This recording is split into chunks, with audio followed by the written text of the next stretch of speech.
Hello dear all, welcome to our channel Smart Indian Model School. Smart Indian Model School present Smart Indian EduFun classes.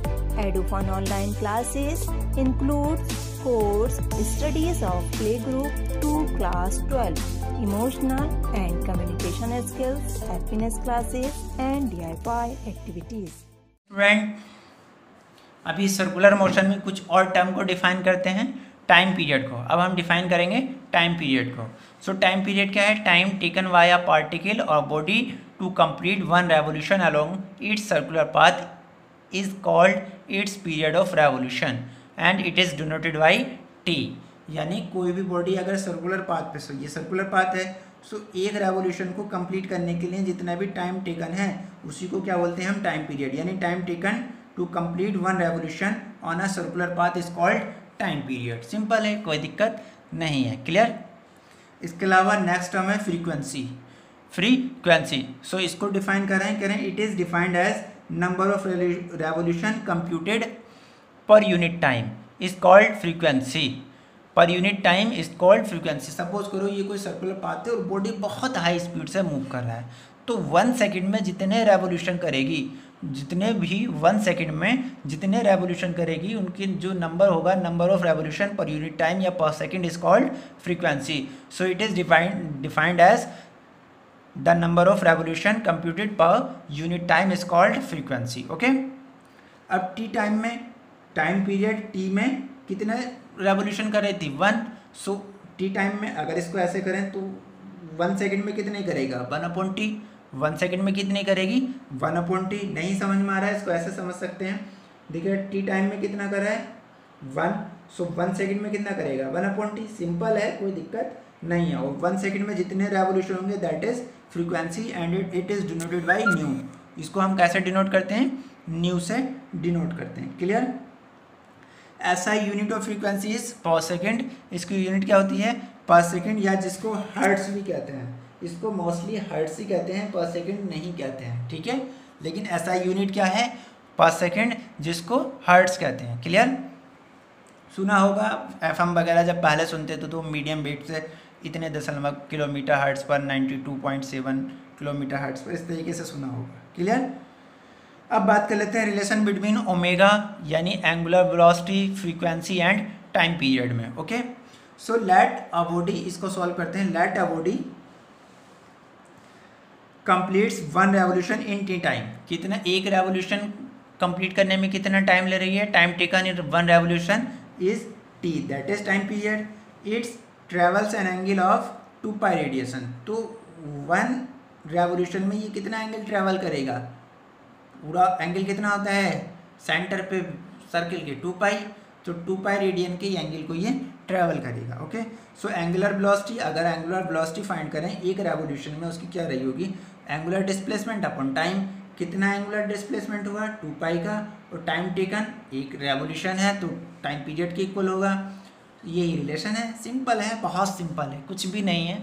एक बार पढ़ेंगे खुद से तो समझ में आ जाएगा. इसको ऐसे लिख सकता हूँ 2π × 1/t. और 1/t क्या होता है? फ्रीक्वेंसी होता है, अभी बताया था. तो इसको ऐसे रिप्रेजेंट कर सकता हूँ 2π न्यू. फ्रीक्वेंसी को एक बात और ध्यान दें, फ्रीक्वेंसी को कभी कभी बहुत ज़्यादा बार एफ से रिप्रेजेंट भी किया जाता है. एफ से रिप्रेजेंट करते हैं और कभी कभी इसको एन से भी रिप्रेजेंट करते हैं. ओके. तो इन बातों को आप ध्यान रखेंगे. ओके. बहुत सारे राइटर इसको अलग अलग तरीके से रिप्रेजेंट कर देते हैं. एफ से बहुत ज़्यादा यूज़ करते हैं. फ्रीक्वेंसी, लाइट के केस में फ्रीक्वेंसी को न्यू से रिप्रेजेंट करते हैं क्योंकि वहाँ पे फोकस एफ से रिप्रेजेंट करते हैं. लेकिन अगर जहाँ पर बिना लाइट के केस में फ्रीक्वेंसी को हम मोस्टली एफ से ही रिप्रेजेंट करते हैं. ओके. क्लियर है? इसके बाद अब बात कर लेते हैं एंगुलर एक्सीलरेशन की. एंगुलर एक्सीलरेशन की, तो जैसे सिंपल एक्सीलरेशन है वैसे ही एंगुलर एक्सीलरेशन होगा. Time rate of change of angular velocity, वहाँ पे लीनियर वेलोसिटी है, यहाँ पर एंगुलर वेलोसिटी है. Of a particle is called angular acceleration and it is represented by alpha. इसको कैसे रिप्रेजेंट करते हैं? अल्फा से. And alpha is equal to क्या हो जाएगा? Change in angular velocity upon time taken. Simple है, कोई दिक्कत नहीं है. अगर किसी पर्टिकुलर टाइम पे पूछ रहा हो यानी इंस्टेंटेनियस पूछ रहा है तब क्या हो जाएगा? Δt tends to 0, limit Δt tends to 0. इसको डिफरेंशियल की फॉर्म में लिख देते हैं. क्लियर। द एसआई यूनिट, अगर इसका यूनिट फाइंड करें, the SI unit of angular acceleration is, इसका यूनिट क्या हो जाएगा, रेडियन पर सेकेंड, और डेल्टा टी तो क्या हो जाएगा, पर सेकेंड स्क्वायर। डायमेंशन आप इसकी फाइंड कर सकते हैं जैसे हमने कराया था।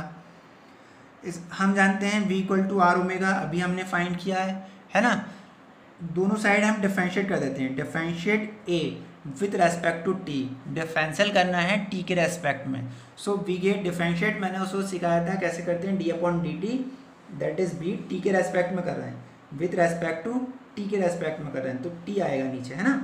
d upon D T into V is equal to क्या हो जाएगा, d upon D T omega R. Simple लिखा है, सिंपल डिफरेंशिएट किया है, क्या हो जाएगा, इसको ऐसे ही लिखते रहते हैं। तो ये क्या हो जाएगा, D B upon D T is equal to R constant है, तो किसी भी कांस्टेंट को जब हम डिफरेंशिएट करते थे तो बाहर निकाल लेते हैं, और ये क्या हो जाएगा, D omega upon D T. R क्या है, रेडियस है ना, सो सर्कुलर पाथ की रेडियस तो कभी चेंज नहीं होती, वो तो कांस्टेंट बनी रहेगी, तो आर को बाहर निकाल लिया। D V over D T क्या है, change in velocity time, that is acceleration, linear acceleration है। आर वैसे ही है, ये क्या है, change in angular velocity upon time, that is angular acceleration है, एंगुलर एक्सेलरेशन अल्फा। तो ये क्या है, लीनियर एक्सेलरेशन और एंगुलर एक्सेलरेशन में रिलेशन है। क्लियर, बस यही कुछ डेफिनेशंस हैं। ओके, इसके आगे नेक्स्ट वीडियो में हम डिस्कस करेंगे। यदि आपको हमारा वीडियो अच्छा लगा हो तो आगे की वीडियो की नोटिफिकेशन प्राप्त करने के लिए कृपया बेल बटन दबाएं और चैनल सब्सक्राइब करना ना भूलें। Please subscribe our channel of EduFun Classes. Thank you for watching.